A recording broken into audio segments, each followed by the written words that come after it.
आचरण के माध्यम से कक्षा का प्रारंभ करते हैं। नमो अरिहंताणं, नमो सिद्धाणं, नमो आयर्याणं, नमो उवज्झायाणं,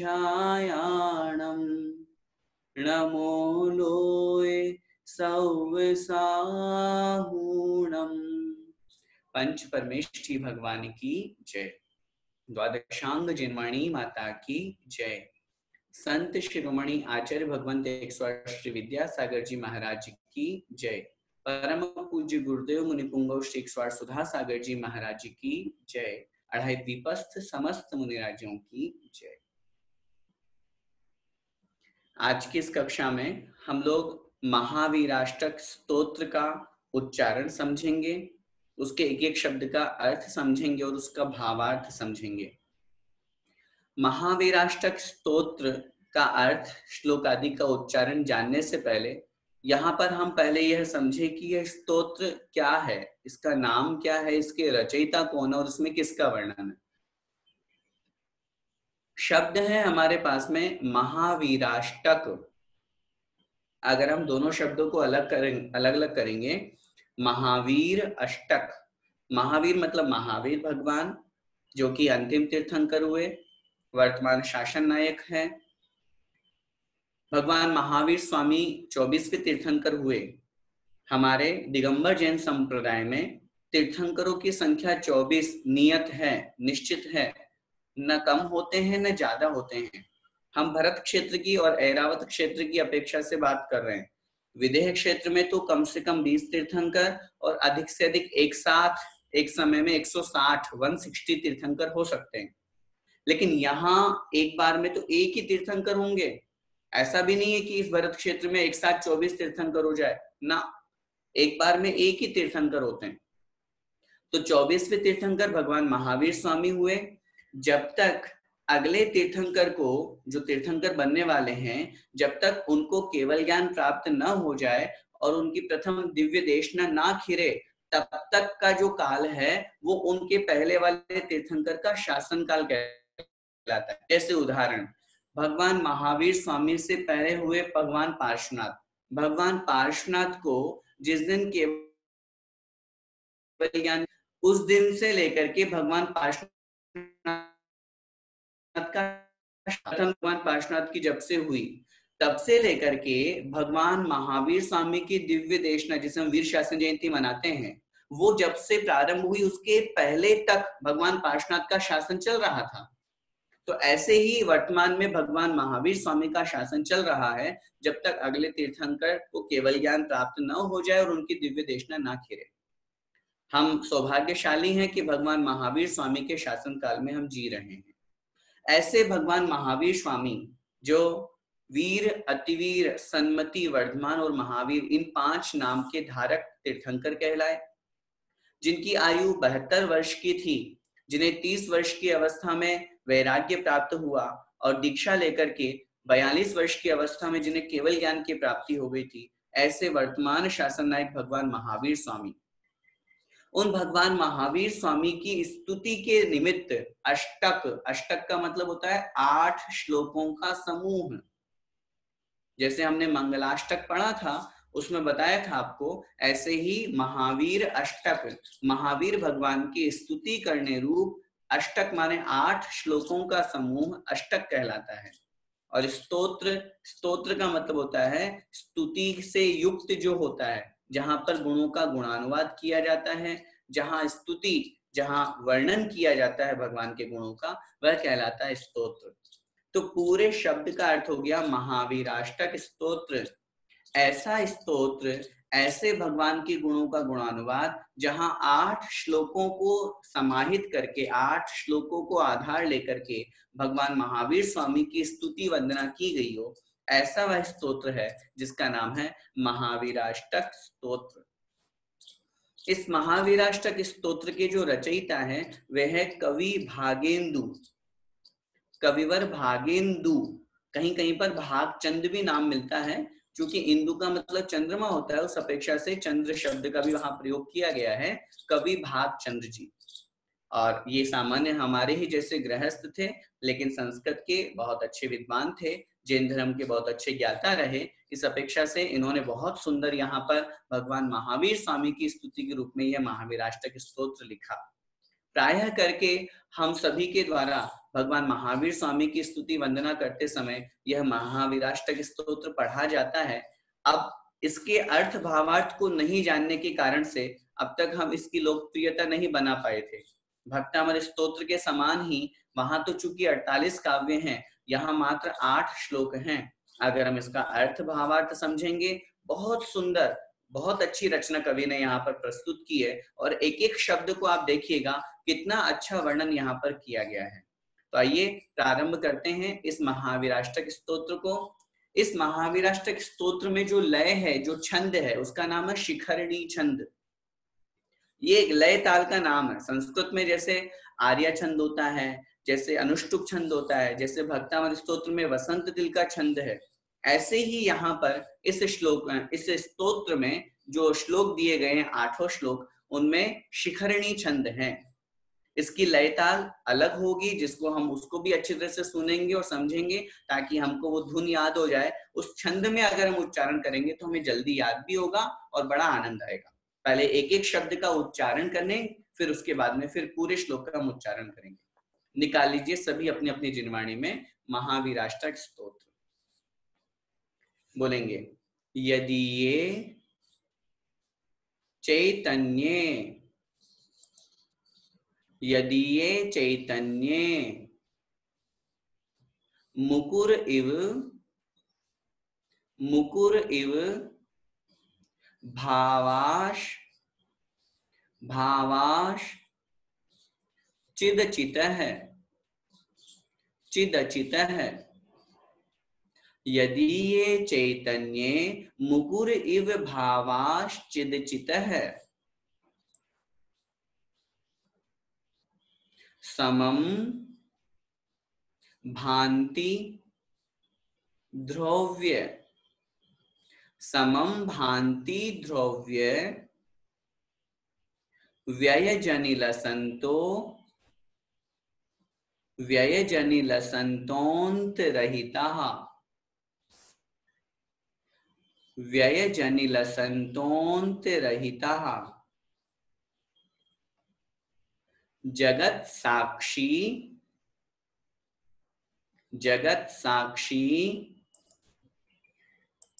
मार्ग प्रकटन परो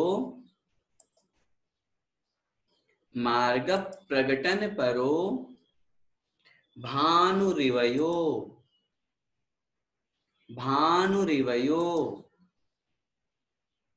जगत साक्षी मार्ग प्रकटन परो भानुरिवयो महावीर स्वामी नयन पथगामी भवतु मे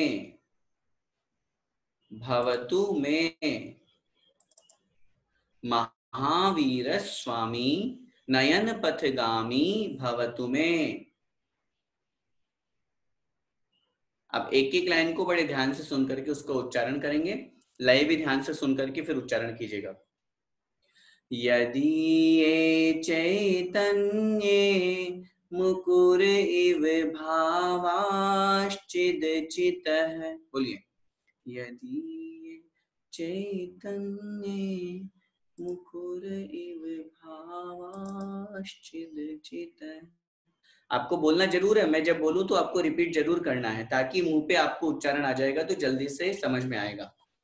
समम भान्ति ध्रुव्य व्ययजनिलसन्तोऽन्तरहिता, बोलिए, समम भान्ति ध्रुव्य व्ययजनिलसन्तोऽन्तरहिता जगत साक्षी मार्ग प्रकटन परो भानुरिवयो, बोलिए, जगत साक्षी मार्ग प्रकटन परो भानुरिवयो महावीर स्वामी नयन पथगामी भवतु मे महावीर स्वामी नयन पथगामी भवतु मे। अब एक साथ मेरे साथ साथ बोलेंगे पूरे श्लोक का उच्चारण। यदि ये चैतन्ये मुकुर इव भावाश्चिदचितः समं भान्ति ध्रुव्य व्ययजनिलसन्तोऽतिरहितं महावीर स्वामी नयन पथगामी भवतु मे। ठीक है, अब ध्यान से एक एक शब्द को हमें बहुत अच्छी तरह से समझना है, क्योंकि इसमें जो वर्णन दिया हुआ है वो वर्णन थोड़ा सा समझने लायक है। यदि ये, एक एक शब्द को देखिए, अर्थ लिखिए। यदि ये मतलब जिनके, यदि ये मतलब जिनके। चैतन्य, चैतन्य मतलब आत्मा में। यदि ये मतलब जिनके, चैतन्य मतलब आत्मा में। ब्रैकेट में लिखिए आत्मा के केवल ज्ञान में, क्योंकि आत्मा कैसी है भगवान की? केवल ज्ञान स्वरूप ही है। चैतन्य शब्द का अर्थ क्या होता है? आत्मा, चित चैतन्य स्वरूप। यदि ये चैतन्य जिनकी केवल ज्ञान स्वरूप आत्मा में, मुकुर इव, मुकुर, मुकुर का मतलब होता है दर्पण, मिरर। मुकुर इव दर्पण के, इव मतलब समान, मुकुर इव अर्थात दर्पण के समान। भावाश्चिद चितः, संधि विच्छेद करेंगे। भावः आधा श विसर्ग बन जाएगा, भावः। फिर चिद चितः, तो चिद में जो द पूरा है ना उसको हाफ करेंगे, आधा। चिद, फिर निकलेगा अचितः, चिद अचितः। चिद चितः है, उसमें से द पूरा है, हाफ करेंगे, चिद अचितः। तो क्या मतलब हुआ? यदि ये मतलब जिनके, चैतन्य मतलब केवल ज्ञान स्वरूप आत्मा में, मुकुर इव दर्पण के समान। ठीक है, यहां तक समझ में आया क्या? भावाह, भावाह मतलब पदार्थ। भावा का मतलब क्या होता है? पदार्थ। कौन से पदार्थ? चिद अचित है, चित, चित का मतलब चेतन, और अचित माने अचेतन। पदार्थ दो प्रकार के होते हैं ना, चेतन और अचेतन। जो जीवात्मक पदार्थ हैं वे कहलाते हैं चेतन पदार्थ, जैसे जीव द्रव्य। हम लोग सुनते हैं ना, तत्व कितने होते हैं? बोलिए। तत्व 7 होते हैं ना, जीव, अजीव, आश्रव, बंध, संवरण, निर्जरा और मोक्ष। ठीक है, इनमें से आश्रवादी 5 तत्वों को अलग कर दीजिए, क्योंकि मुख्य रूप से 2 ही तत्व हैं, जीव और अजीव। इन्हीं के मिश्रण से आश्रवादी बनते हैं। तो चिद माने चेतन, चेतन मतलब जीवात्मक, जीव। और अचित माने जितने भी अजीव पदार्थ है। अजीव पदार्थ कौन कौन से हैं? उद्गल, धर्म, अधर्म, आकाश काल, समस्त पूरे 6 द्रव्यों में से अगर हम सिर्फ 2 की बात करेंगे तो एक जीवात्मक हो गए और 5 अजीवात्मक हुए। 5 जो पुद्गल, धर्म, अधर्म, आकाश और काल, ये जो 5 द्रव्य हैं, 6 द्रव्य होते हैं ना, इन 6 द्रव्यों में से 5 द्रव्य अजीव द्रव्य हैं और एक जीव द्रव्य है, वो जीव द्रव्य रूप में है। तो जिनके, अब पूरी लाइन का अर्थ लगाए। चिद चितः का मतलब तो हुआ चेतन और अचेतन। भावा मतलब पदार्थ। पदार्थ 2 तरह के हो गए, एक चेतन पदार्थ और एक अचेतन पदार्थ। हमें अपनी आंखों से जो कुछ भी दिखाई दे रहा है वो सारे के सारे पदार्थ कौन से हैं? अचेतन पदार्थ हैं। हम आत्मा को प्रत्यक्ष नहीं देख सकते, क्योंकि हम मध्य ज्ञानी शुद्ध ज्ञानी है। हम तो आत्मा को बिल्कुल एक शास्त्रों के माध्यम से जरूर जान सकते हैं, वो परोक्ष ज्ञान हमारा कहलाता है। तो यहाँ पर अपन बात कर रहे हैं केवल ज्ञानी भगवान की। तो जिनके केवल ज्ञान स्वरूप आत्मा में चेतन और अचेतन, भावा मतलब पदार्थ, मुकुर इव अर्थात दर्पण के समान। यहां पहली लाइन का अर्थ हुआ। अब आगे देखिए, समम भांति। समम मतलब समान, समम मतलब समान, भांति, भांति मतलब सुशोभित होते हैं। समम भांति अर्थात समान प्रतिभासित होते हैं। समम का एक अर्थ और होता है, वो भी लिख लीजिए। समम का मतलब एक साथ, युगपत। ठीक है, अब पूरे एक लाइन हो गई पूरी यहाँ पे। इसका मतलब क्या हुआ? जिनके केवल ज्ञान स्वरूप आत्मा में चेतन और अचेतन दोनों प्रकार के पदार्थ दर्पण के समान एक साथ सुशोभित होते हैं। हम किसकी बात कर रहे हैं? हम एक शब्द सुनते हैं, सर्वज्ञ। सुना है ना? सर्व केवल ज्ञानी होते हैं, वे सब कुछ जानने वाले होते हैं। तो वही सब कुछ जानने की बात कर रहे हैं अपन। ठीक है, अब वो जो द्रव्य होता है, वो जो पदार्थ होता है, उसमें उत्पाद व द्रव्य भी पाया जाता है। ये तीन चीजें। आगे एक शब्द देखिए, फिर हम उसका भावार्थ समझेंगे। आगे शब्द दिया है द्रव्य व्यय जनि लसंतोंत रहिता। संधि विच्छेद करेंगे, द्रव्य व्यय जनि लसंत है, लसंतोंत है, उसका बन जाएगा लसंत है, और फिर निकलेगा अंत रहिता। द्रव्य व्यय जनि लसंत है, अंत रहिता। द्रव्य अर्थात द्रव्य, व्यय व्यय मतलब व्यय, और जनि जनि का मतलब लिखिए उत्पाद। अपनी कॉपी में नोट कीजिए, द्रव्य व्यय और जनि, जनि का मतलब उत्पाद, लसंत है मतलब सुशोभित होते हुए या युक्त सहित। क्या मतलब हुआ? अब समझिए, तीन चीजें हैं। जितने भी पदार्थ हैं, जितने भी द्रव्य हैं, जितने भी तत्व हैं, मुख्य रूप से जीव और अजीव की अपन बात कर रहे हैं, उन सब में उत्पाद, व्यय और द्रव्य, ये तीन चीजें पाई जाती है। आचार्यों ने द्रव्य का लक्षण कहा है। द्रव्य किसे कहते हैं? जिसमें उत्पाद, व्यय और द्रव्य पाया जाए, उसी का नाम द्रव्य है। आचार्य उमा स्वामी महाराज जी ने तत्वार्थ सूत्र जी में 5वें अध्याय में लिखा, सत द्रव्य लक्षणम। सत जो है वो द्रव्य का स्वरूप है, लक्षण है। और सत किसे कहते हैं? उत्पाद व्यय द्रव्य युक्तम सत, जिसमें उत्पाद, व्यय और द्रव्य पाया जाता है। अब इसकी डेफिनेशन लिख लीजिए जरा। ये उत्पाद क्या है, व्यय क्या है और द्रव्य क्या है?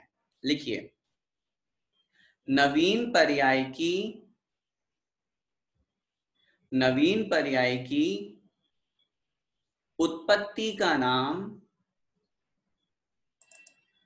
नवीन पर्याय की उत्पत्ति का नाम उत्पाद है। नवीन पर्याय की उत्पत्ति का नाम उत्पाद है। ठीक है, सेकंड नंबर पे लिखिए, पूर्व पर्याय का, पूर्व पर्याय का विनाश होना, पूर्व पर्याय का विनाश होना व्यय है। पूर्व पर्याय का विनाश होना व्यय है। और फिर लिखिए द्रव्य,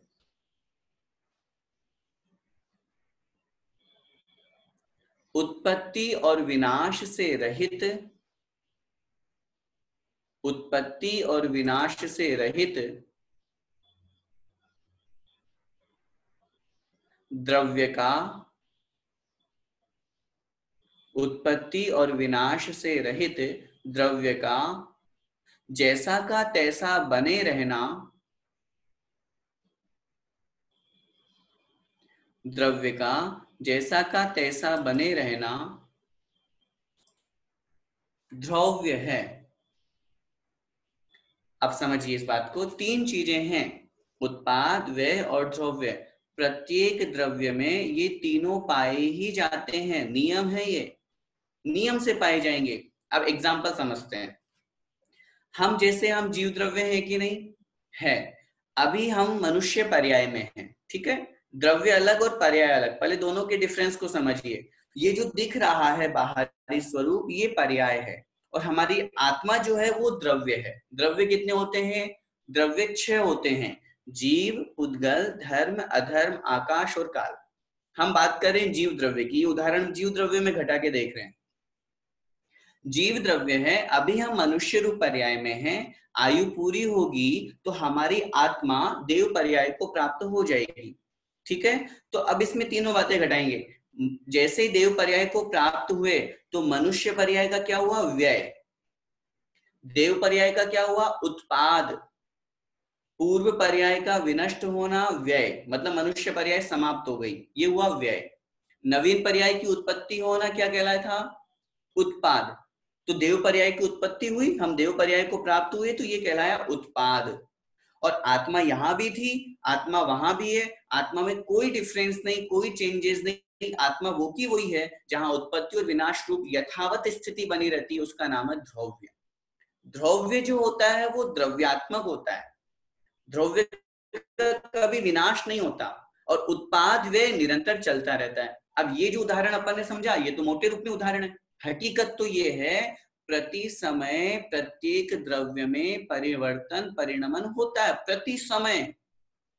अभी 1 मिनट, अब मैं मोटे रूप में अपन उदाहरण से समझते हैं। 1 मिनट पहले जो हम थे, अब वो अब नहीं रहे हम, अब चेंज हो गए हम। 1 मिनट बाद में हमारी स्थिति, हमारे शरीर की स्थिति, हमारी आत्मा की स्थिति चेंज हो गए हम। क्यों? क्योंकि प्रति समय परिणमन हो रहा है द्रव्य में। ऐसा नहीं है कि आज परिवर्तन, जैसे मैंने आपको एग्जांपल दिया था, हमने किसी व्यक्ति को 2 साल बाद में देखा, तो 2 साल बाद में देखने के बाद में उसको, अरे तुम तो कितने चेंज हो गए, अपन बोलते ना ऐसा। और जो व्यक्ति उसके साथ में रह रहा है, उसकी फैमिली वाले से पूछो तो वो बोलेंगे नहीं नहीं कोई चेंज नहीं हुआ, ये तो वैसा का वैसा ही है।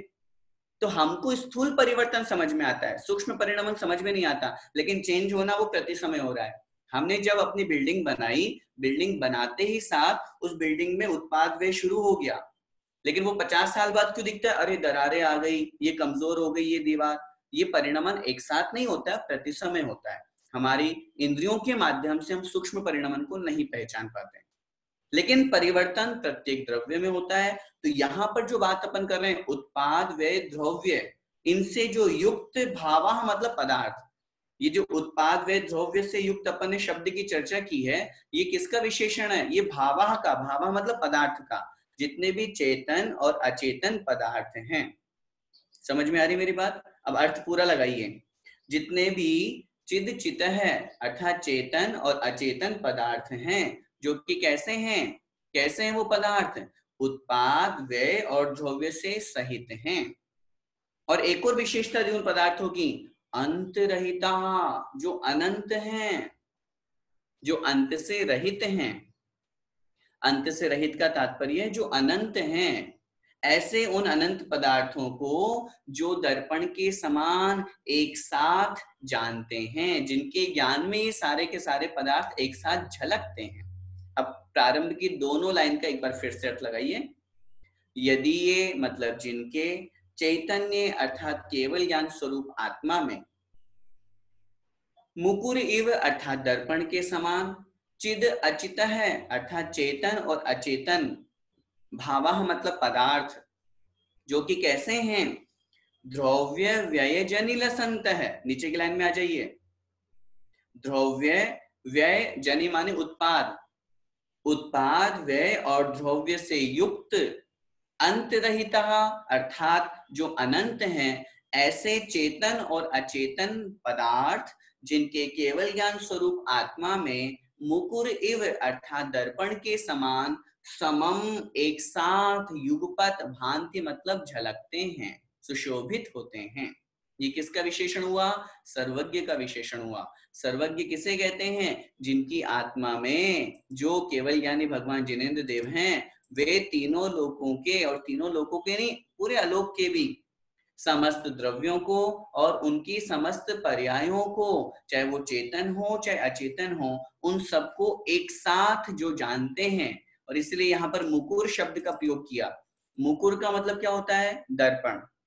अब ये दर्पण का उदाहरण शास्त्रों में बड़ा प्रसिद्ध है। केवल ज्ञान की जब चर्चा की जाती है तो दर्पण का उदाहरण बहुत दिया जाता है। क्यों दिया जाता है दर्पण का उदाहरण? इसलिए दिया जाता है क्योंकि दर्पण जानता देखता सबको है, लेकिन किसी से राग द्वेष नहीं करता। केवल ज्ञान की भी यही विशेषता है।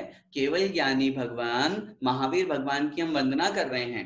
तो महावीर भगवान विद इंटेंशनली किसी को जानते देखते नहीं कि चलो अपन आज भरत क्षेत्र में चलते हैं, मध्य लोक में चलते हैं, नहीं नहीं, उनके ज्ञान में वो सभी पदार्थ अपने आप झलकते हैं। यही तो ज्ञान की विशेषता है।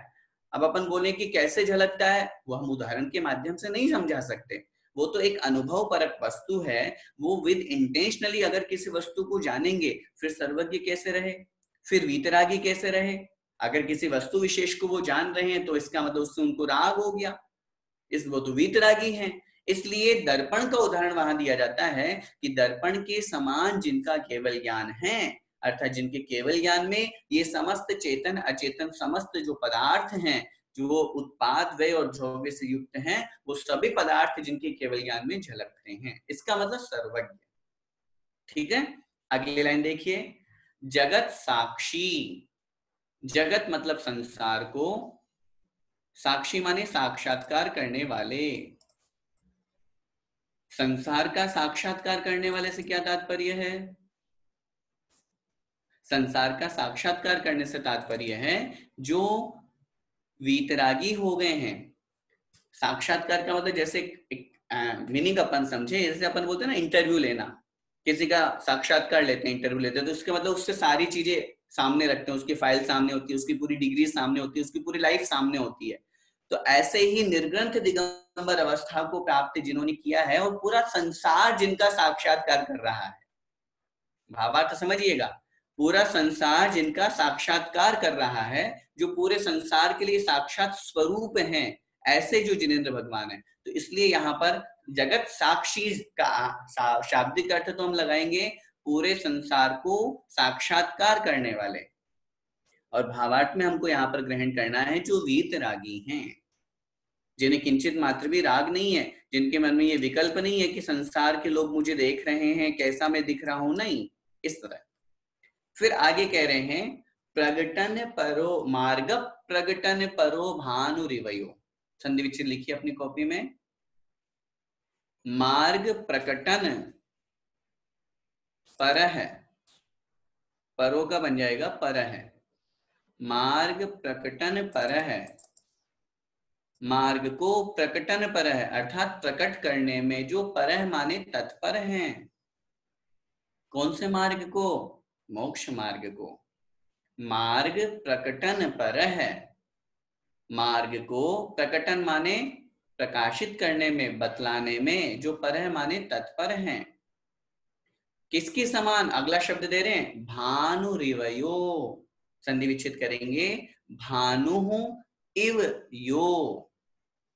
भानु मतलब सूर्य, इव मतलब के समान, और यो का बन जाएगा यह मतलब जो अब अर्थ लगाइए, जो सूर्य के समान। सूर्य का क्या काम है बताइए?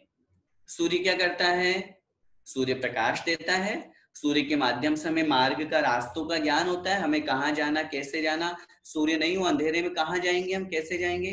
तो जिस प्रकार सूर्य हमें मार्ग दिखाता है, ठीक उसी प्रकार जो हमें मोक्ष मार्ग को प्रकट करने वाले, दिखाने वाले हैं, उसमें जो तत्पर हैं, ऐसे भगवान महावीर स्वामी। तो इस पंक्ति से हमें अर्थ निकालना है, भावार्थ निकलेगा हितोपदेशी, जो मोक्ष मार्ग का प्रकाश करने वाले, मोक्ष मार्ग का प्रवर्तन करने वाले। ठीक है, तो इन तीनों लाइनों में, प्रारंभ की दो पंक्तियों में सर्वज्ञ के बारे में चर्चा की, जगत साक्षी शब्द के माध्यम से वीतरागी भगवान विशेषण की चर्चा की, और मार्ग प्रकटन पर है भानु इव यह, इस प्रकार इस शब्द के माध्यम से भगवान जिनेंद्र देव के हितोपदेशी गुण की चर्चा की। क्योंकि मार्ग को दिखाने वाले ही तो उपदेशक होते हैं। हितोपदेशी किसे कहते हैं? जो हित का उपदेश देते हैं। ठीक है, तो ऐसे इन तीन विशेषताओं से युक्त महावीर स्वामी, भगवान महावीर स्वामी नयन पथगामी भवतु। नयन, नयन माने आंखें, आंखों के, पथ माने मार्ग के, गामी मतलब चलने वाले। नयन पथगामी अर्थात आंखों के मार्ग पर चलने वाले। अब शब्द से तो अर्थ ये निकलेगा, आंखों के मार्ग पर चलने वाले से क्या तात्पर्य है? अर्थात मेरी आंखों में हमेशा बसे रहे, मैं मतलब मेरी, मैं शब्द दिया हुआ ना, मेरी, भवतु माने होवे। ऐसे भगवान महावीर स्वामी मेरी आंखों के पथ दृष्टा होवे। नयन माने आंखों के, पथगामी माने पथ दृष्टा, भवतु माने होवे। मेरी आंखों के पथ दृष्टा होवे का तात्पर्य है मेरी आंखों में हमेशा बसे रहें। मैं आंखें खोलूं तो भगवान महावीर स्वामी, आंख बंद करूं तो भगवान महावीर स्वामी, मैं कैसी भी स्थिति में रहूं हमेशा भगवान महावीर स्वामी मेरी आंखों में बसे रहे। ऐसा भाव इस अंतिम पंक्ति का है। ठीक है, समझ में आया? पूरे श्लोक का एक बार फिर से अर्थ हम समझते हैं। यदि ये मतलब जिनके, चैतन्य मतलब केवल ज्ञान स्वरूप आत्मा में, मुकुर इव अर्थात दर्पण के समान, क्या चीजें? भावा माने पदार्थ, जो कि कैसे होते हैं? चिद अचित है, चेतन भी है और अचेतन भी है। वो पदार्थ कैसे हैं? नीचे की लाइन देखिए, द्रव्य व्यय जनिल संत है। द्रव्य से, व्यय से और जनि माने उत्पाद से जो सहित हैं, क्योंकि प्रत्येक पदार्थ उत्पाद व्यय द्रव्य से सहित है, ये अभी हमने समझा। और अंत रहिता मतलब जो अनंत है। तो जो अनंत हैं और उत्पाद वे द्रव्य से सहित हैं, ऐसे चेतन और अचेतन पदार्थ जिनकी केवल ज्ञान स्वरूप आत्मा में दर्पण के समान समम भांति एक साथ सुशोभित होते हैं। ऐसे सर्वज्ञ भगवान, जगत साक्षी अर्थात जो संपूर्ण संसार का साक्षात्कार करने वाले हैं अर्थात वीतरागी हैं, ऐसे भगवान। मार्ग प्रकटन परो भानु रिवयो, संधि विच्छेद, मार्ग प्रकटन पर है, भानु इव यह, मार्ग को प्रकाशित करने में, बतलाने में, कथन करने में, भानु अर्थात सूर्य के समान, यह मतलब जो हैं, जो इस मार्ग को दिखाने में, मोक्ष मार्ग का प्रवर्तन करने में सूर्य के समान हैं, ऐसे हितोपदेशी। तो जो वीतरागी हैं, सर्वज्ञ हैं और हितोपदेशी हैं, ऐसे भगवान महावीर स्वामी मेरे आंखों के पथ दृष्टा बने, अर्थात मेरी आंखों में हमेशा समाये रहें, ऐसे मैं यहाँ पर भावना करता हूँ। ठीक है, आगे देखिए अगला दूसरा श्लोक, एक एक शब्द का उच्चारण ध्यान से। अताम्रम, बोलिए, अताम्रम यच्चक्षुः, यच्चक्षुः कमलयुगलम स्पंदरहितम, स्पंदरहितम। अताम्रम यच्चक्षुः कमलयुगलम स्पंदरहितम।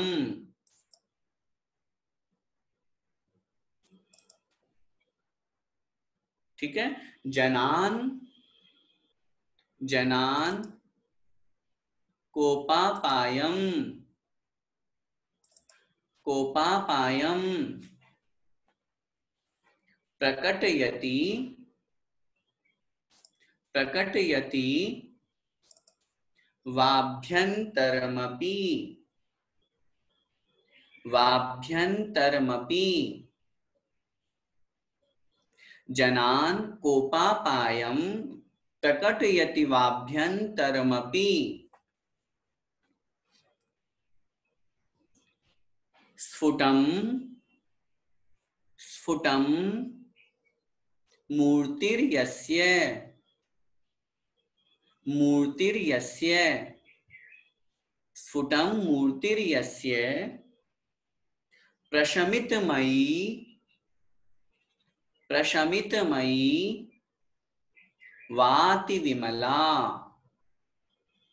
वाति विमला। महावीर स्वामी नयन पथगामी भवतु में। अब एक एक लाइन को ध्यान से सुनकर के रिपीट करेंगे। अताम्रं यच्चक्षुः कमलयुगलं स्पन्दरहितं, बोलिए, अताम्रं यच्चक्षुः कमलयुगलं स्पन्दरहितं, जनान् कोपापायं प्रकटयति वाभ्यन्तरमपि, जनान् पापायं प्रकटयति वाभ्यन्तरमपि स्फुटं मूर्तिर्यस्य प्रशमितमयी वाति विमला स्फुटं मूर्तिर्यस्य प्रशमितमयी वाति विमला महावीर स्वामी नयन पथगामी भवतु मे महावीर स्वामी। एक साथ बोलेंगे अताम्रं यचक्षुः कमलयुगलं स्पन्दरहितं जनान् कोपापायं प्रकटयति वाभ्यन्तरमपि स्फुटं मूर्तिर्यस्य प्रशमितमयी वाति विमला महावीर स्वामी नयन पथगामी भवतु मे। ठीक है, अब इस श्लोक में महावीर भगवान की आंखों का वर्णन कर रहे हैं।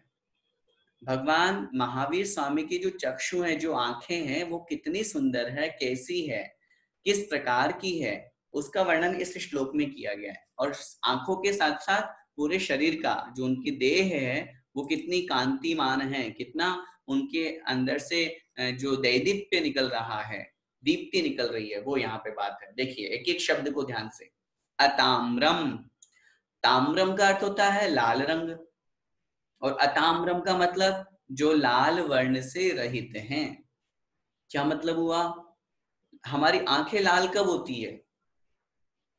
बोलिए, जब गुस्सा आता है ना। और महावीर भगवान को कितना गुस्सा आता है?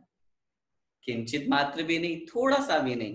क्यों? क्योंकि वो तो वीतरागी हो गए, उन्होंने सभी कषायों का नाश कर दिया। इसलिए अताम्रम, जिनकी आंखें लाल वर्ण से रहित हैं। यत चक्षु शब्द दिया हुआ ना आगे, यत मतलब जो, चक्षु माने आंखें, जिनकी आंखें अताम्रम अर्थात लाल वर्ण से रहित हैं। फिर कह रहे हैं कमल युगलम, यत चक्षु, जिनकी आंखें कैसी है? कमल युगल। कमल माने कमल, युगल माने जोड़ा। जैसे कमल युगल होता है ना, एक कमल का जोड़ा होता है, जिस प्रकार वो सुंदर होता है, ऐसे ही भगवान की आंखें बड़ी सुंदर बनी हुई है, इसीलिए आंखों को कमल युगल की उपमा दी है। एक आंख थोड़ी ना है, एक आंख होती तो एक आंख की बात करते, युगल है, जोड़ा है, इसलिए अर्थ निकलेगा यत चक्षु कमल युगलम, जिनकी आंखें, आंखें रूपी जो, जिनकी आंखें रूपी जो कमल युगल है, वो अताम्रम अर्थात ताम्र वर्ण, लाल वर्ण से रहित है। आगे शब्द दिया स्पंद रहितम, स्पंद का मतलब पलक झपकना, स्पंदन होना, और रहितम माने रहित है। हमारी आंखें तो एक मिनट में न जाने कितनी बार पलक झपकती है, लेकिन भगवान महावीर स्वामी की हम बात कर रहे हैं, तो भगवान महावीर स्वामी की आंखें झपकती है क्या? पलक झपकती है क्या उनकी? नहीं झपकती। क्यों नहीं झपकती? क्योंकि वो वीतराग अवस्था को प्राप्त हो चुके हैं। अपन देखते हैं ना, भगवान की जो आंखें हैं, अपन कहते हैं नासाग्र दृष्टि है, बिल्कुल एक टक नासिका के अग्रभाग पे ही बिल्कुल वो देखते रहते हैं। नासिका की अग्रभाग पे जिनकी दृष्टि है, न बंद होती है न खुलती है, स्पंदन से, झपकने से जो रहित है। ठीक है, फर्स्ट लाइन समझ में आई? फिर से देखो, यत चक्षुः कमल युगलम, जिनकी आंखें कमल युगल के समान है, अताम्रम अर्थात लाल वर्ण से रहित है, और स्पंद रहितम अर्थात झपकने से, पलक झपकने से जो रहितम अर्थात रहित है। आगे क्या कह रहे हैं?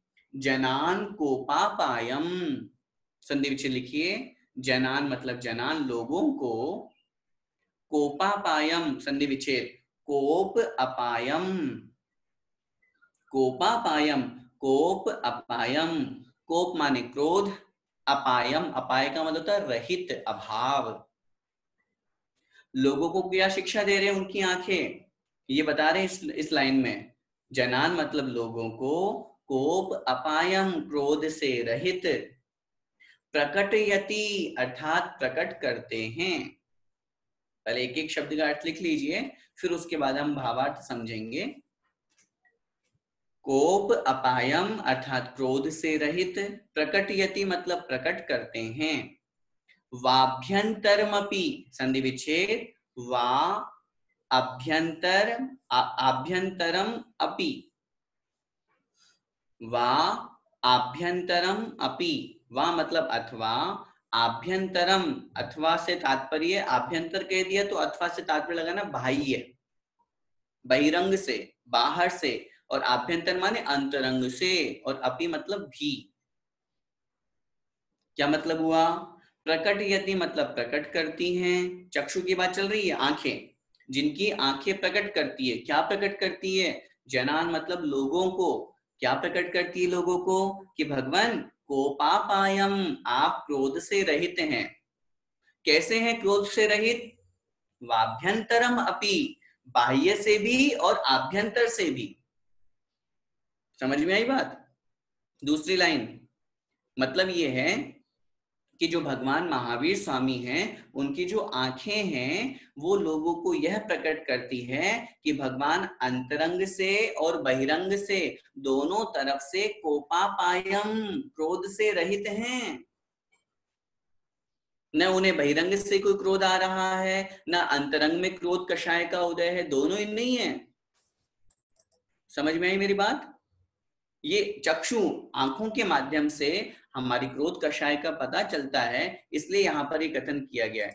सेकंड लाइन जो कही गई है फिर से देखो, क्या कह रहे हैं? चक्षु की बात चल रही है, जिनकी आंखें लोगों को प्रकट यति मतलब प्रकट करती है। लोगों को क्या दिखाती है? प्रकट करती का तात्पर्य क्या दिखाती है? लोगों को क्या शिक्षा देती है? कि भगवान महावीर स्वामी कोपापायम, क्रोध से अभावग्रस्त हैं, क्रोध से युक्त नहीं है, क्रोध से रहित है। क्रोध कितने प्रकार का? क्रोध दो प्रकार का, एक अंतरंग क्रोध और एक बहिरंग क्रोध। अंतरंग में जब क्रोध कषाय का उदय आता है तो हमें गुस्सा आता है, और बाहर में कोई निमित्त मिलता है, हमारी अच्छी वस्तु हमको नहीं मिल पाई, हमें कोई गुस्सा आ गया, हमारी गाड़ी का एक्सीडेंट हो गया, हमारा काम नहीं बन पाया, हमारी किसी ने बात नहीं सुनी, ये बहिरंग क्रोध। भगवान महावीर स्वामी को कौन सा क्रोध है बताइए? दोनों ही नहीं है। न बहिरंग से उन्हें कोई लेना देना। उनके प्रवचन में, अरे आज तो मेरे समोशन में 10 ही लोग आए, आज कम लोग आए मेरे प्रवचन में, तो आज मैं प्रवचन नहीं दूंगा, ऐसा भाव आता है क्या उनको? किंचित मात्र भी नहीं आता। एक गंधर्व भी होगा तो भी प्रवचन होगा उनका तो, और हजारों लाखों असंख्यात भी हैं तो भी प्रवचन होगा। अंतरंग में जब क्रोध कषाय ही नहीं है, तो बहिरंग में उसके निमित्त हजारों लाखों करोड़ों मिल जाए तो भी उनको किंचित मात्र भी वैसा क्रोध नहीं आता है। इस अपेक्षा से वहां पर ये कथन किया गया है, जो अंतरंग और बहिरंग दोनों प्रकार के क्रोध से रहित हैं, ये लोगों को जो प्रकटयति मतलब शिक्षा देते हैं। तीसरी लाइन देखिए, स्फुटम मूर्तिर्यस्य। स्फुटम शब्द का अर्थ लिखिए, स्फुटम मतलब स्पष्ट है, मूर्तिर्यस्य, मूर्ति ही यस्य।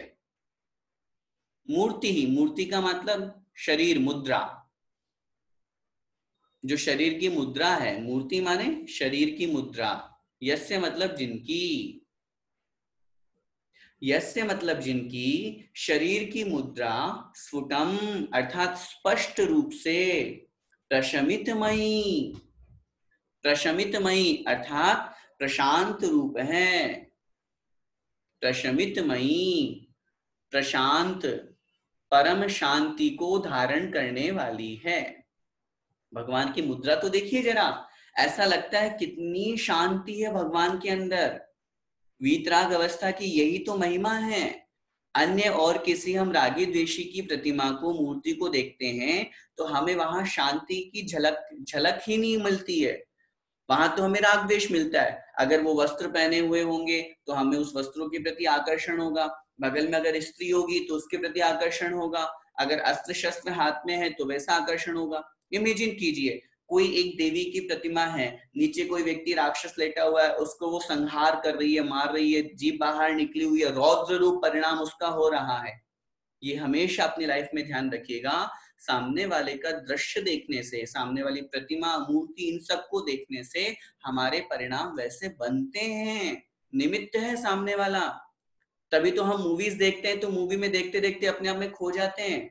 चित्र देखते देखते अपने आप को, दुश्मन का चित्र सामने आया जिससे हमारी लड़ाई है, तो उस चित्र को देख करके हमारे अंदर विक्षेप क्यों होता है? विक्षेप होने का तात्पर्य, मन में विकल्प आते हैं ना, अरे यार इसकी फोटो क्यों दिख गई। और अगर अपने किसी स्नेही व्यक्ति का फोटो दिखाएं तो, आचार्य का फोटो दिखता है तो बड़ा अच्छा लगता है। तो चित्र का, फोटो का, मूर्ति का बड़ा प्रभाव पड़ता है। इसलिए तो बार बार आपसे निवेदन किया जाता है, वीतराग अवस्था की प्रतिमा को देखने से, दर्शन करने से हमारे अंदर वीतरागता आने का लक्ष्य पता चलता है हमको। किंचित मात्र तो वीतरागता आएगी आएगी, और अगर हम वीतरागता को छोड़ करके रागी द्वेषी को देखेंगे, उनकी प्रतिमाओं को देखेंगे, तो हमारे अंदर भी वही राग द्वेष बढ़ेगा। इसलिए भगवान महावीर स्वामी की बात कर रहे हैं। क्या कह रहे हैं देखिए, जिनकी मुद्रा स्फुटम स्पष्ट रूप से प्रशमित मई, प्रशांत परम शांति को, मई माने धारण करने वाली है, युक्त है।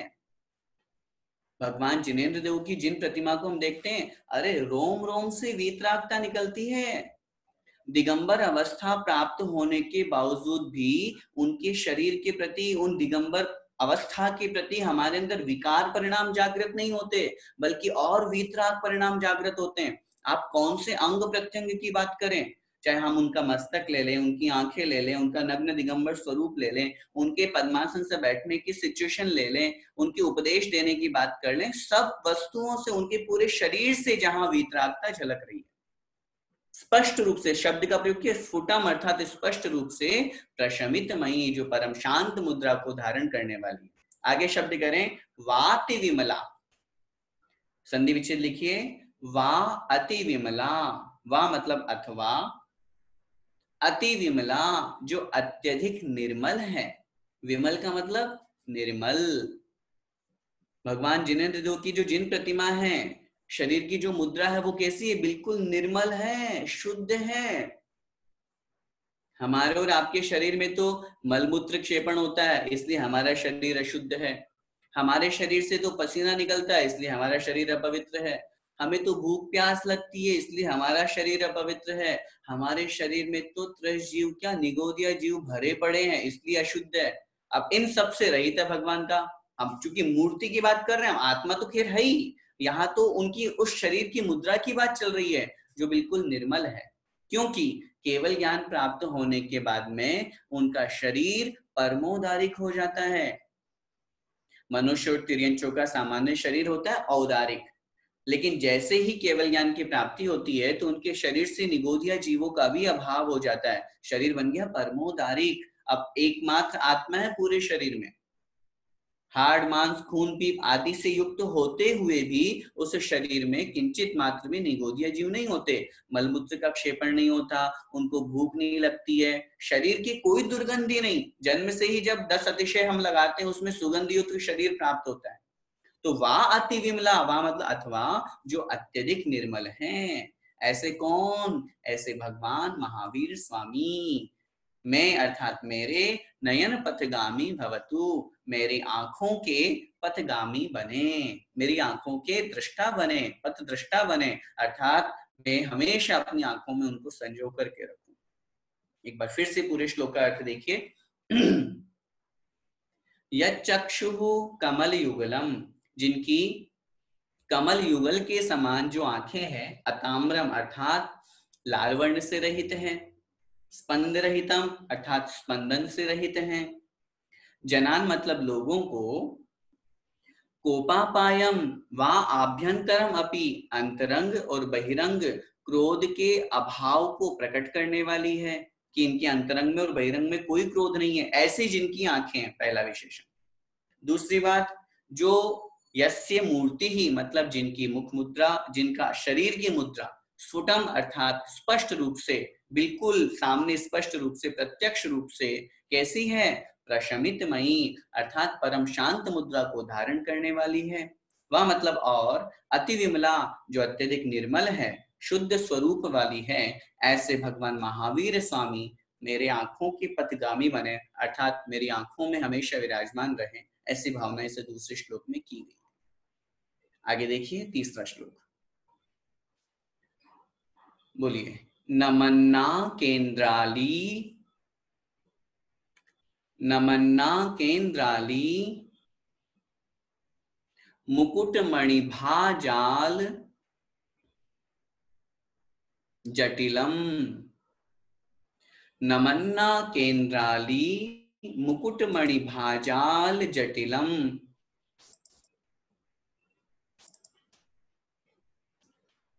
लसत पादाम्भोज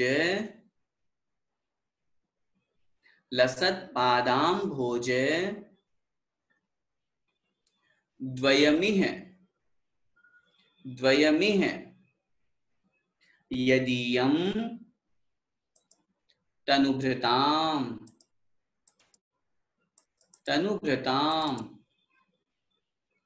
लसत पादाम्भोज द्वयमिह यदीयं तनुभृताम्। भवज्ज्वाला शान्त्यै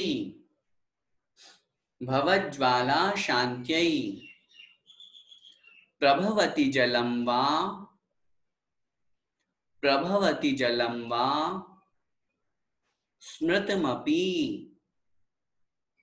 स्मृतमपि भवज्ज्वाला शान्त्यै प्रभवति जलं वा स्मृतमपि।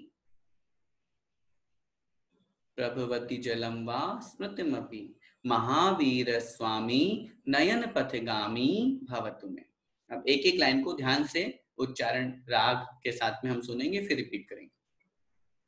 नमन्ना केन्द्राली मुकुटमणि भाजाल जटिलम। बोलिए, नमन्ना केन्द्राली मुकुटमणि भाजाल जटिलम।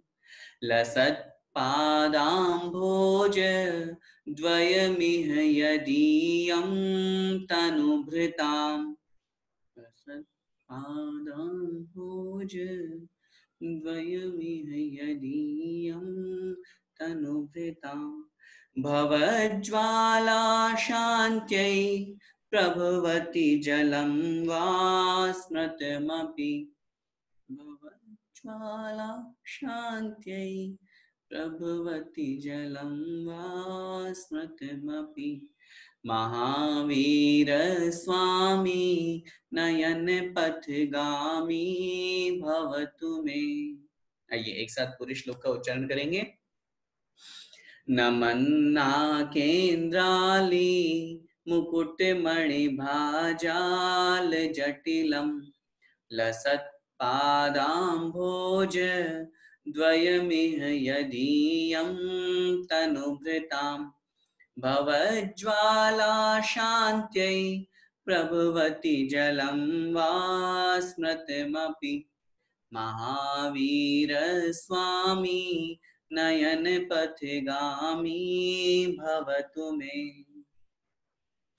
भगवान महावीर स्वामी की स्तुति वंदना हम कर रहे हैं और इस श्लोक में देवताओं के द्वारा, इंद्रों के द्वारा मस्तक झुका करके जो भगवान की वंदना की जाती है, और ऐसे भगवान जिनेंद्र देव के चरणार विंद की जो पूजा अर्चना करता है, वह निश्चित रूप से संसार की ज्वाला को, संसार के ताप को नाश करता है। ये बात इस श्लोक में यहाँ पर कही गई है। अब एक एक शब्द को ध्यान से उसका संधि विच्छेद करते हुए अर्थ देखेंगे। नमन्ना केन्द्राली, संधि विच्छेद लिखिए अपनी कॉपी में। नमत नाकेंद्र अली, वैसे नाकेंद्र का भी लिखेंगे तो नाक इंद्र।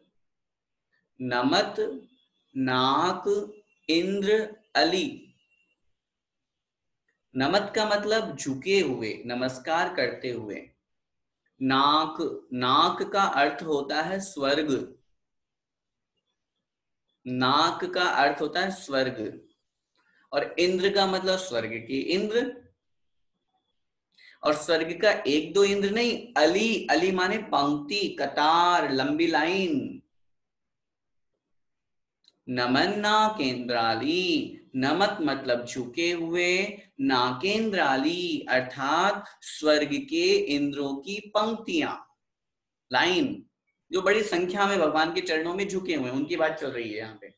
आगे कह रहे हैं मुकुटमणि। अब चूंकि झुके हैं हम सभी जानते हैं कि जो देवता गण होते हैं, इंद्रगण होते हैं, वो मुकुट पहनते हैं, उसके बिना उनकी शोभा ही नहीं है।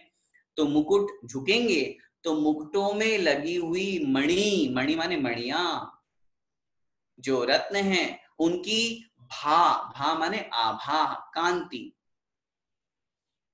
भा मतलब आभा अर्थात उनकी कांति। जाल माने समूह, जाल का मतलब हुआ समूह।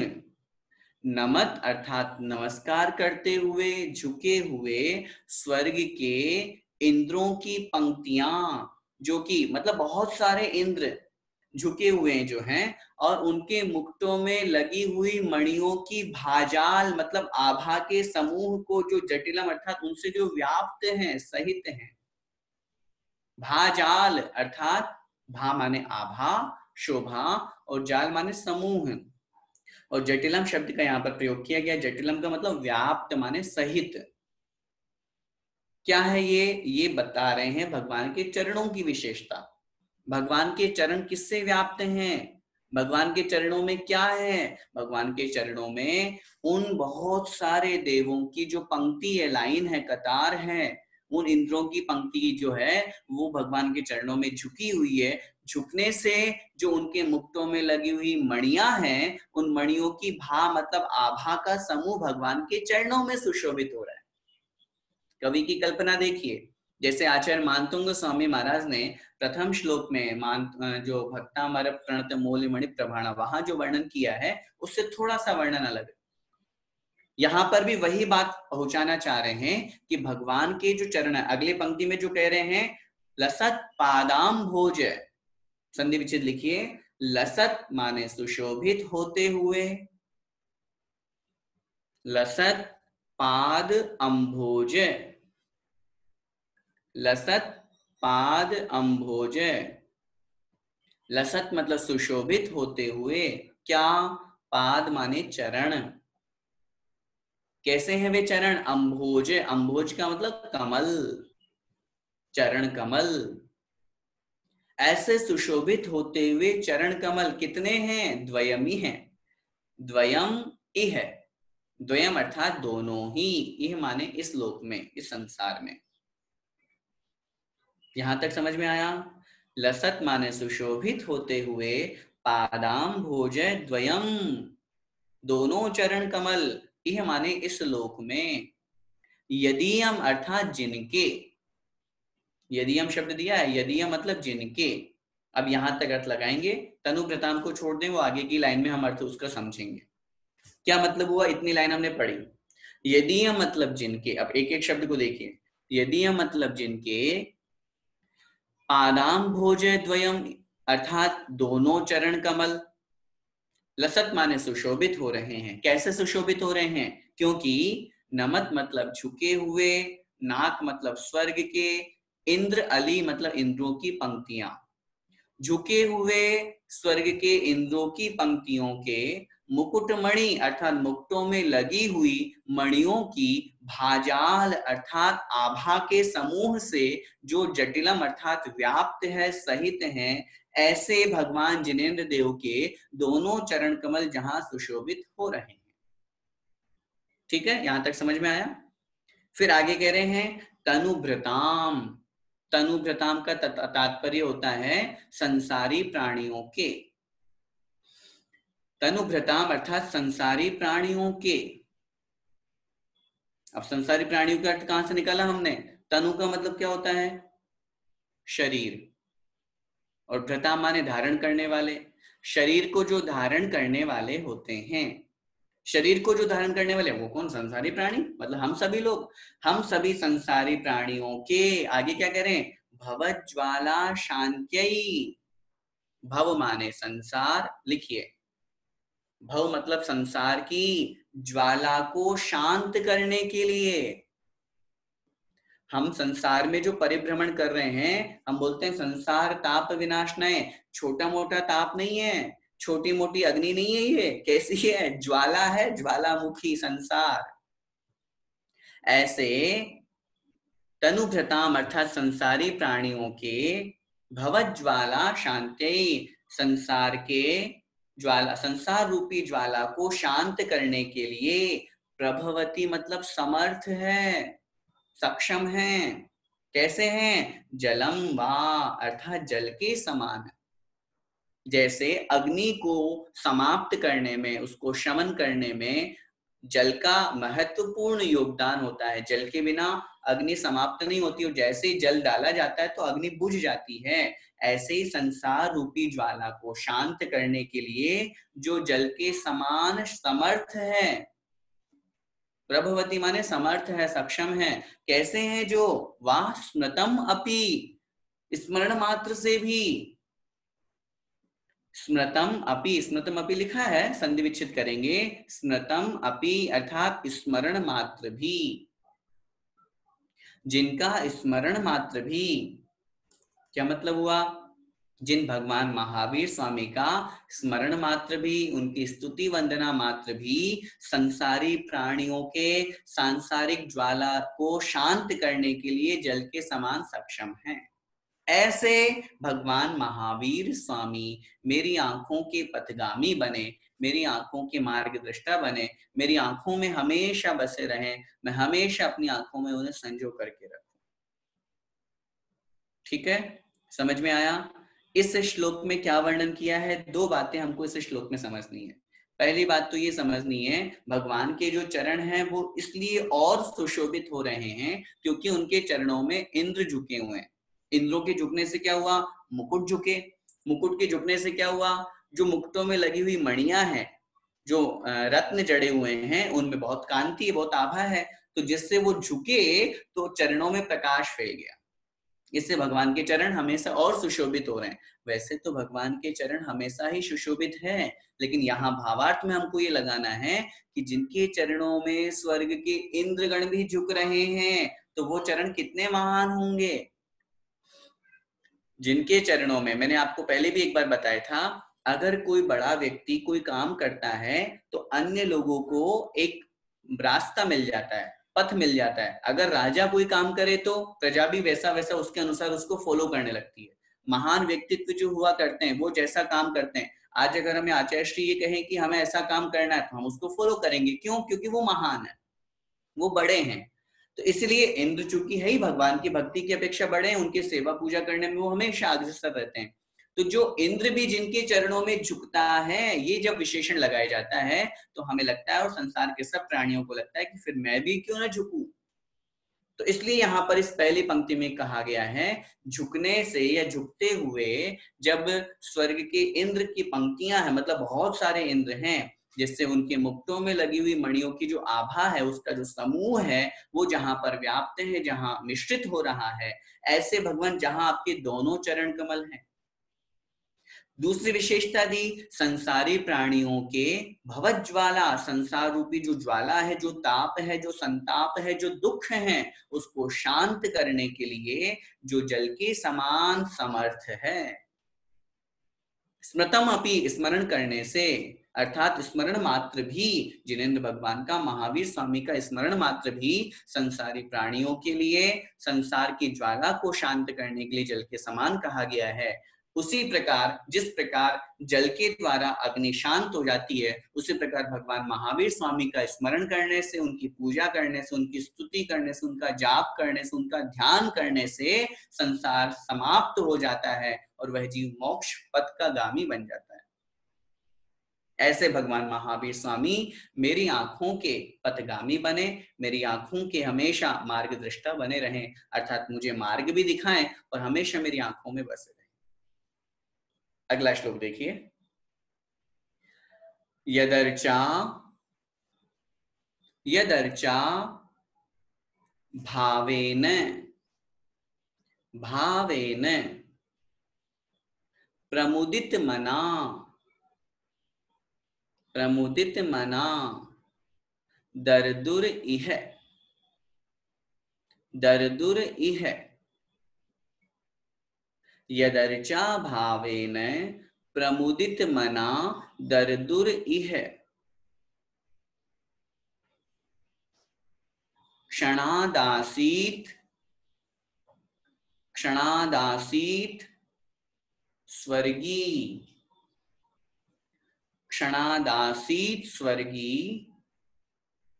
गुणगण समृद्ध है, गुणगण समृद्ध है सुख निधि। क्षणादासीत स्वर्गी गुणगण समृद्ध है सुख निधि। लभन्ते सद्भक्ताः, लभन्ते सद्भक्ताः शिव सुख समाजम, शिव सुख समाजम किमु तदा। लभन्ते सद्भक्ताः शिव सुख समाजम किमु तदा।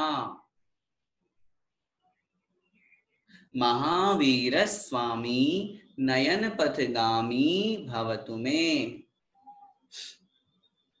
अब एक एक लाइन को ध्यान से सुन के रिपीट करेंगे। यदर्चा भावेन प्रमुदित मनादर दूर इह। बोलिए। यदर्चा भावेन प्रमुदित मनादर दूर इह। क्षणादासीत स्वर्गी गुणगण समृद्ध है सुख निधि।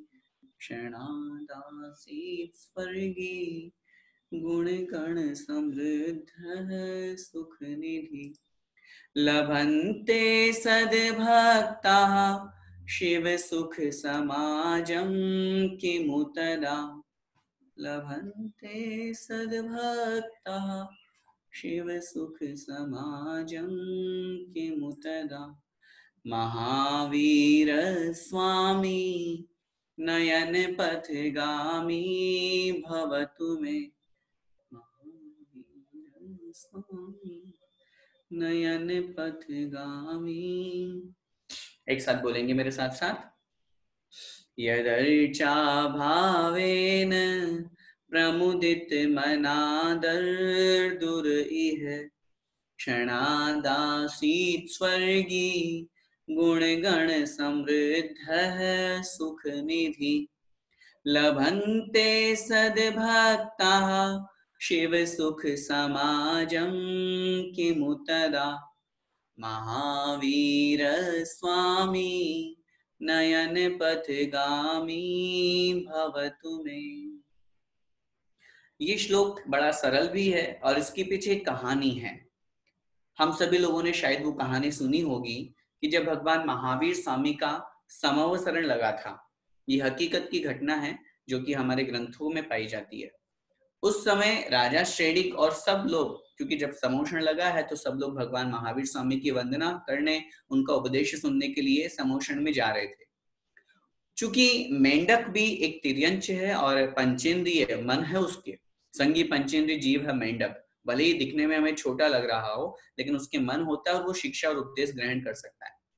जब उसने भी लोगों से ये सुना और उसको इस बात का आभास हुआ कि भगवान महावीर स्वामी का समवसरण आया हुआ है, मुझे भी वहां उनको दर्शन करने, उनकी वंदना करने, उनका उपदेश सुनने मुझे भी जाना चाहिए।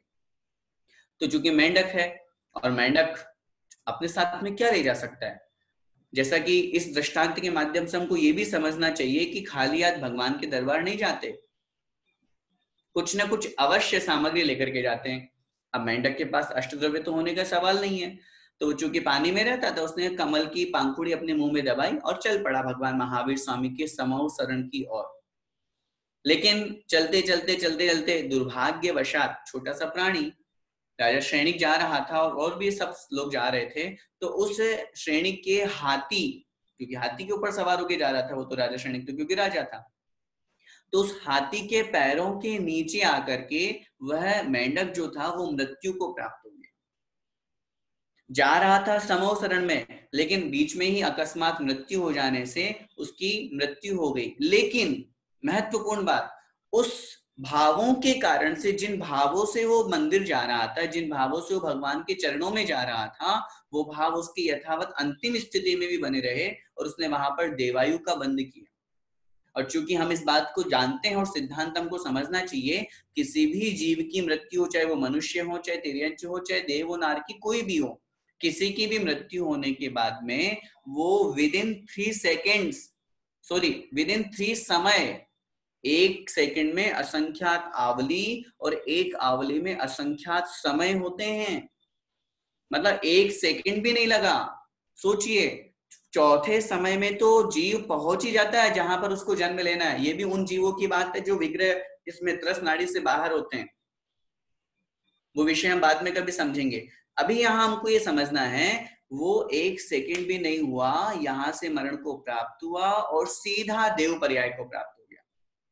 और जो देव बनते हैं उनकी भी विशेषता होती है, वो विद इन 48 मिनट्स, 48 मिनट के भीतर भीतर अंतर मुहूर्त में अपना शरीर बन जाता है उनका, और वो बिल्कुल उपाधशय्या से बाहर आते हैं, बिल्कुल युवा अवस्था को प्राप्त होकर के बाहर आते हैं। अपने जैसे प्रोसेस नहीं है कि 9 माह पहले गर्भ में रहना पड़ेगा, फिर बच्चे बनेंगे, फिर वयस्क होंगे। ऐसा वहां नहीं होता है। प्रत्येक देवता के साथ में, देवियों के साथ में ऐसी व्यवस्था होती है। तो अंतर मुहूर्त में ही 10, 15, 20 मिनट, आधा घंटे में ही वो पूरा का पूरा अपना उसने शरीर बनाया, और शरीर बना करके जिन भावों से वो गया था उसने अपना अवधि ज्ञान लगाया। मैं पहले कहाँ था? अरे मैं तो मेंढक था। कहाँ जा रहा था? महावीर भगवान के समोषण में जा रहा था। तो जब मैं उस पर्याय में वहां जा सकता हूं, तो फिर अब क्यों नहीं? आत्मा तो वही है ना, आत्मा तो नष्ट नहीं हुई, पर्याय चेंज हुई है। तुरंत उसने भाव किए और वहां से सीधा स्वर्ग से समोसरण में पहुंच गया। सोचिए भावों की कितनी महानता है, भावों का कितना महत्व है। इसलिए हम हमेशा कहते हैं अपने भावों को हमें हमेशा संभाल करके रखना चाहिए। और उस प्रसंग में आगे कहा जाता है कि जब राजा श्रेणिक वहां पर पहुंचे, उसने देखा इस देव के मुकुट में मेंढक का चिन्ह बना हुआ है। संयोग था, बन गया, उसका जो मुकुट वो पहना हुआ आया वहां पर, उसमें मेंढक का चिन्ह बना हुआ था। तो जब उसने गंधर से प्रश्न किया, गौतम स्वामी से प्रश्न किया, तो उन्होंने वहां पर उसका उत्तर दिया कि राजन, ये वही देव हैं जो अभी कुछ समय पहले मेंढक की पर्याय में था और तुम्हारे हाथी के पैरों के नीचे आकर के मरण को प्राप्त हो गया। लेकिन भाव इसके बहुत अच्छे थे, भगवान की वंदना करने आ रहा था, उपदेश सुनने आ रहा था, तो ये तुमसे ही पहले यहाँ पर पहुंच गया।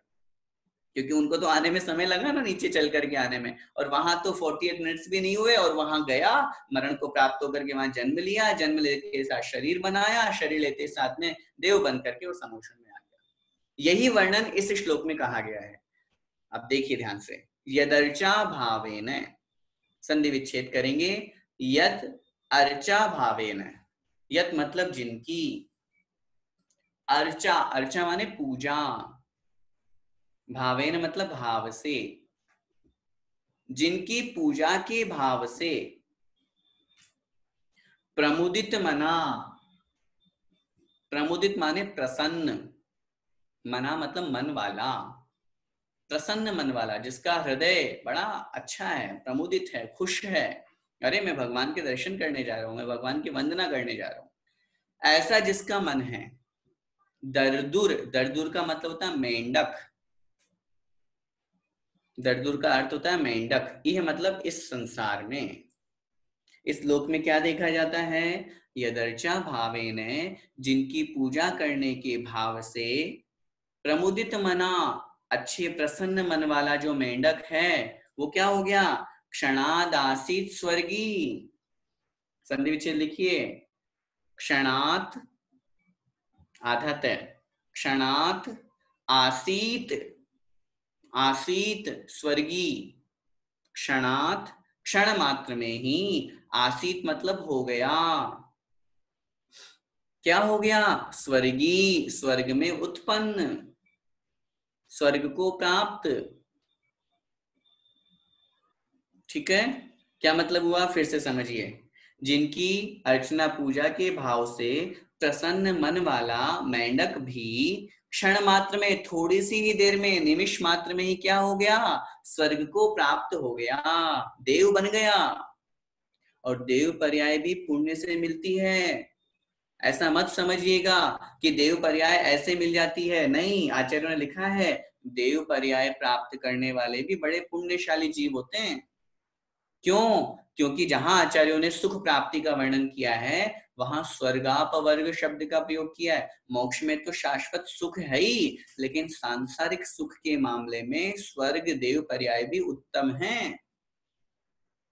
इसलिए स्वर्ग को प्राप्त हो गया। कैसा है वो स्वर्ग? जहां पर गुणगण समृद्ध है, सुख निधि ही, गुणगण अर्थात गुणों के समूह से जो युक्त है, गुणगण समृद्ध है अर्थात गुणों के समुदाय समूह से जो संपन्न है, सहित है।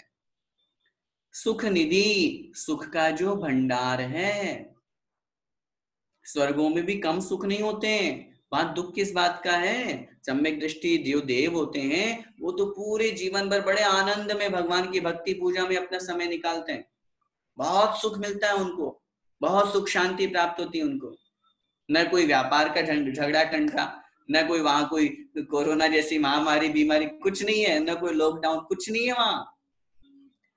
वहां कुछ भी नहीं, वहां तो बस आराम से भोग करो, और अगर सम्यक दृष्टि है तो उनसे भी विरक्त होकर के वो खूब भगवान की पूजा वंदना करने वहां से तो आ जाओ विदेश क्षेत्र से। वहां हमेशा तीर्थंकर का हमें सानिध्य मिलेगा ही मिलेगा। खूब समोषण में बैठ के भगवान का उपदेश सुनो, इतने सारे अकृत्रिम चित्तालय असंख्यात, उनकी वंदना करो।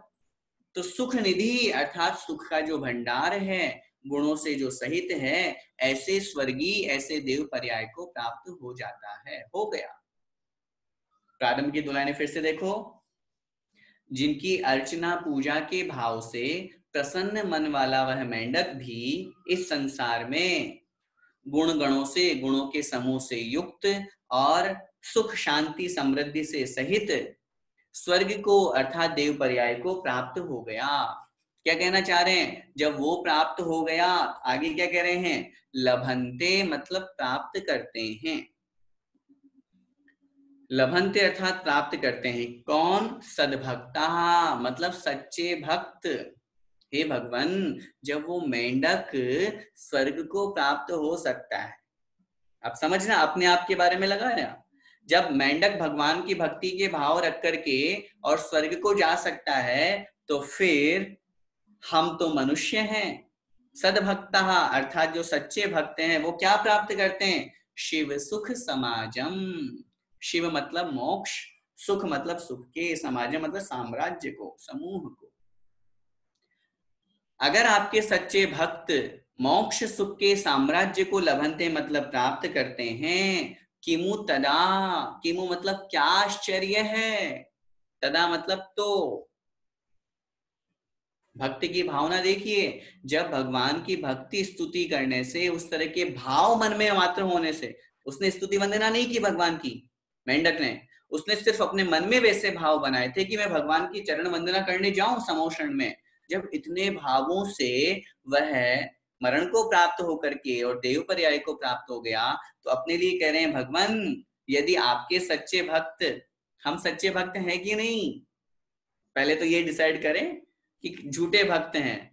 हाँ ठीक है, अब आ गए हमें, अब क्या करना, जैन कुल में पैदा हो गए इसलिए हम तो यही आना था, सो आ गए, ऐसे तो नहीं है ना हम। नहीं, सच्चे भक्त जो इस बात की पहचान करते हो क्या सही है और क्या गलत है, इस तरह की जिसमें पहचान होती है, ऐसे जो सच्चे भक्त हैं, यदि भगवान आपकी भक्ति और स्तुति के माध्यम से शिव सुख अर्थात मोक्ष सुख के साम्राज्य को, मोक्ष सुख को यदि लभंते मतलब प्राप्त करते हैं, किमु तदा, किमु मतलब क्या आश्चर्य है, तदा मतलब तो, तब। तो क्या आश्चर्य है? कहने का तात्पर्य है निश्चित रूप से हम मनुष्य, हम सच्चे भक्त तो आपकी भक्ति पूजा के माध्यम से मोक्ष सुख साम्राज्य को प्राप्त कर ही लेते हैं। तो इसलिए ऐसे भगवान महावीर स्वामी मेरी आंखों के पथगामी बने, मेरी आंखों के पथ दृष्टा बने, मुझे हमेशा मार्ग दिखाएं, और मेरी आंखों में जब वो आगे सामने विराजमान रहेंगे तो मेरे मन में कभी गलत परिणाम, गलत भाव आ ही नहीं सकते कि मैं अपनी आंखों से कुछ गलत देखूं। अरे, जब वीतराग अवस्था हमें प्राप्त हो रही है देखने के लिए, तो उनकी तरफ आंखों की दृष्टि हटा करके हम अन्य की तरफ दृष्टि क्यों डाल रहे हैं? अन्य किसी रागी दृष्टि को देखने की इच्छा भी क्यों कर रहे हैं? और कम से कम इतना प्रयत्न तो मंदिर में तो करना ही चाहिए। अन्य दूसरे स्थान पे नहीं कर सकते। मैं घर से उम्मीद नहीं कर सकता कि हमारी आंखों में हमेशा वीतराग अवस्था ही झलके। उसके लिए तो फिर या तो मुनि बनना पड़ेगा, हरिका माता जी बनना पड़ेगा। लेकिन कम से कम हम जब मंदिर जाते हैं, मंदिर में भगवान की पूजा करते हैं, अभिषेक करते हैं, देखते हैं, उस समय तो कम से कम हमारी दृष्टि भगवान के चरणों में रहे, भगवान की तरफ रहे, वीतराग मुद्रा की तरफ रहे। हम क्यों उस वीतराग मुद्रा को छोड़ करके और अपने आस पड़ोस में बैठे हुए अंकल आंटियों को देखने लगते हैं? कि वो आए कि नहीं आए, वो कौन है, वो क्या, अरे वो रागी द्वेषी है, वो हमारे जैसे, उनको देखने से कुछ नहीं होगा, उसको देखने के लिए दिन भर पड़ा हुआ है, चले जाना उसके बाद में। लेकिन कम से कम मंदिर में हम आए हैं, इसलिए मैं कहता हूं मंदिर में क्यों आए हैं, भगवान के दर्शन करने, भगवान की पूजा करने, तो वही करें ना हम। हमारी दृष्टि फिर अलग तरफ क्यों जाती है, क्यों रागी की तरफ चली जाती है, क्यों अन्य अन्य संसारी हमारे आस पड़ोसी हमारे फ्रेंड्स लोगों की तरफ चली जाती है। नहीं, कोशिश हमको करनी चाहिए, जब हम बोल रहे हैं कि भगवान महावीर स्वामी मेरी आंखों के पदगामी बने, तो आंखों के पदगामी बनाइए उनको, ऐसे भाव अपने अंदर भी लाइए। तो इस श्लोक के माध्यम से क्या अर्थ हुआ, पूरे श्लोक का अर्थ फिर से देख लीजिए कि जिनकी पूजा के भाव से प्रसन्न मन वाला वह मेंढक भी इस लोक में सुख शांति से युक्त, सुख के भंडार स्वरूप और गुणों के समूह से युक्त स्वर्ग अवस्था को, देव पर्याय को प्राप्त हो जाता है।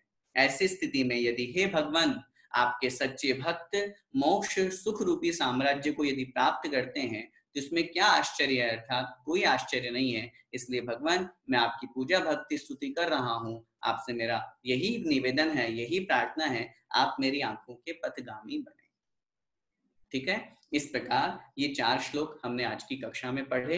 एक बार इन चारों श्लोकों का मैं सिर्फ हिंदी अर्थ रिवीजन कर रहा हूं, आप चारों श्लोकों में एक एक श्लोक को निकाल लीजिए, ताकि जो हमने पढ़ा उसका एक बार रिवीजन हो जाए, और इसके बाद में आपको अपने घर पे बैठ करके इन चारों का रिवीजन फिर से करना है।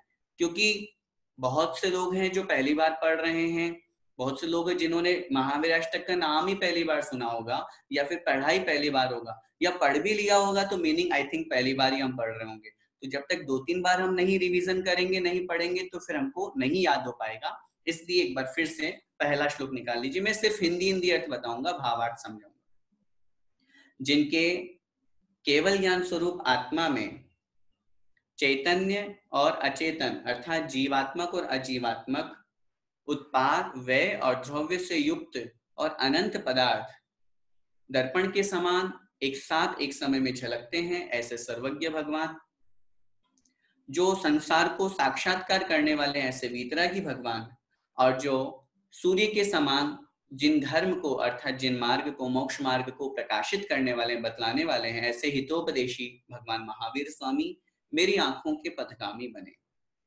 दूसरा श्लोक, जिनकी आंखें, जिनके चरण, जिनकी जो आंखें हैं, नयन है, कमल युगल जो है वो लाल वर्ण से रहित हैं, स्पंदन अर्थात झपकने से, झलकने से रहित हैं, जो लोगों को यह शिक्षा देते हैं, यह प्रकट करते हैं कि जो अंतरंग और बहिरंग क्रोध से रहित हैं, जिनकी मूर्ति, जिनकी शांत मुद्रा, जिनकी शरीर की मुद्रा पूर्ण रूप से, स्पष्ट रूप से लोगों को यह शांत प्रशांत स्वभाव वाली है, परम शांत मुद्रा को धारण करने वाली है और अत्यधिक निर्मल और विमल है, ऐसे भगवान महावीर स्वामी मेरी आंखों के पथगामी बने।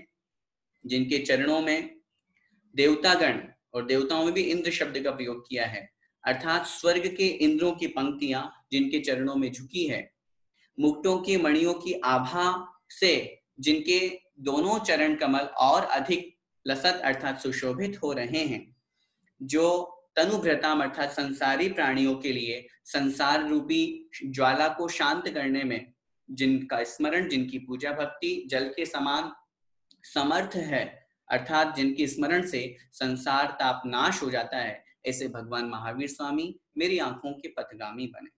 और अंत में चौथा श्लोक, जिनकी पूजा अर्चना करने से प्रसन्न मन वाला मेंढक भी जब क्षण मात्र में सुख के भंडार स्वरूप और गुणों से युक्त स्वर्ग अवस्था को अर्थात देव पर्याय को प्राप्त हो जाता है, ऐसी स्थिति में यदि हे भगवान आपके सच्चे भक्त आपकी भक्ति स्तुति के माध्यम से मोक्ष सुख रूपी साम्राज्य को प्राप्त करते हैं, तो इसमें क्या आश्चर्य है, अर्थात कोई आश्चर्य नहीं है। ऐसे भगवान महावीर स्वामी मेरी आंखों के पथगामी बने, हमेशा मुझे सन्मार्ग दिखाएं।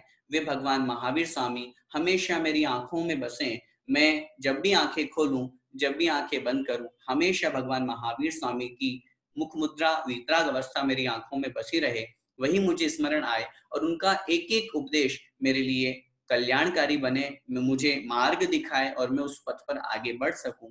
यही हम सभी भावना करते हैं। बोलिए भगवान महावीर स्वामी की जय। महावीराष्टक स्तोत्र पाठ की जय।